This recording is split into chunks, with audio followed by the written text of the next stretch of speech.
Ang masamang binabalak ni Paquito kay Aling Betche, gagawin nga ang lahat ni Aling Betche kahit pa makiusap ito sa kalaban ni Gabo, balak nga ni Paquito na gamitin si Aling Betche sa paghihigante nila kay Gabo. Sa likod naman ay inabot na nga ng gabi sina Sam at Gabo sa paghihintay kay Mr. Chan. Inutusan nga ni Gabo si Tekla na ikek nito si Mr. Chan. Sa pagpasok ni Tekla sa bentahan ng mga alahas, dito nga ay nagtalo sila ni Sam. Sinabi nga ni Tekla na bagay sa kanya ang kwintas na napili ni Sam. Sambit naman ni Sam na siya ang nauna at naka-reserve na ito.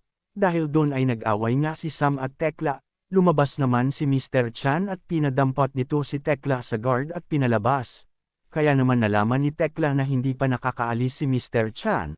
Ganun din si Sam at sinabi nga nito sa kanyang mga kasamahan na positive ang kanilang target. Dahil si Mr. Chan nga ang pag-asa nila upang mahanap si Victor alias Tigre. Pinaghahanap nga si Tigre ng mga kapulisan. Dahil sa mga illegal na ginagawa nito, umalis na nga si Mr. Chan at papunta na sa lugar na pagkikitahan nila ni Tigre. Kaya naman nagmamadali sina Gabo na sundan si Mr. Chan. Magagawa kaya ni Gabo na matapos ang kanyang misyon? Ito nga ang paraan upang mapaoperahan niya ang kanyang ama. Dahil habang tumatagal na hindi ito naooperahan ay mas nanganganib ang buhay ni Mang Rudy. Hindi naman nagtitiwala si Aling Betche kay Gabo.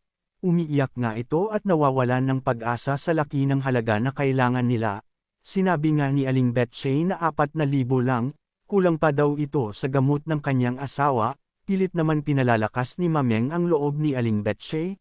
Sambit nga ni Mameng na may trabaho na si Gabo, kaya mapapaoperahan din si Rudy. Sagot naman ni Aling Betche na naniniwala daw ba si Mameng kay Gabo. Hindi daw siya umaasa na makakahanap si Gabo ng pera pang pa-opera. Dahil doon ay pumasok si Aling Betche sa teritoryo ni Paquito. Di niya alam na gagamitin lang siya ni Paquito laban kay Gabo. Sinabi naman ni Paquito na tinanggap niya sa trabaho si Betche. Nagulat naman si Django at sinabi nito na bakit tumanggap ng kalaban ang kanyang ama. Ina daw ito ni Gabo na mortal nilang kaaway. Sinabi naman ni Paquito na kaya niya tinanggap si Aling Betche dahil ito ang gagamitin nila sa paghihigante kay Gabo.